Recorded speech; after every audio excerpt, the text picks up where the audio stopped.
Family card দেওয়ার বিষয়ে কে কোন দর্শন, বর্ণ বা ধর্মের তা দেখা হবে না বলে জানিয়েছেন সমাজ কল্যাণমন্ত্রী ডাক্তার এজেডএম জাহিদ হোসেন। আজ সচিবালয়ে সাংবাদিকদের কাছে তিনি এসব কথা বলেন। ফ্যামিলি কার্ড প্রদান বর্তমান সরকারের সর্বোচ্চ অগ্রাধিকার বলে উল্লেখ করেন মন্ত্রী।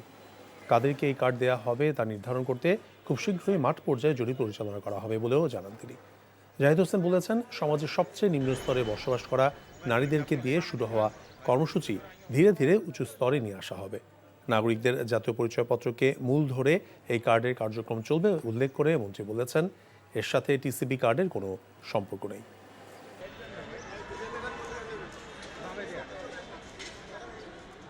পিছিয়ে পড়া এই মাদেরকে সামনে আনা, তাদেরকে সম্মানিত করা, তাদেরকে তাদের মর্যাদা দেওয়া, সেই লক্ষ্যে ফ্যামিলি কার্ড। আর ফ্যামিলি কার্ড ইউনিভার্সালি দেওয়া হবে, অর্থাৎ এখানে কোনো ধরনের ফ্যামিলি কার্ড দিতে গিয়ে কোনো ধরনের পিক অ্যান্ড চুজ এরকম কোনো সুযোগ সুবিধা ব্যবস্থা রাখা হবে না, সো ডিসক্রিমিনেশনের কোনো ধরনের সুযোগ না থাকে।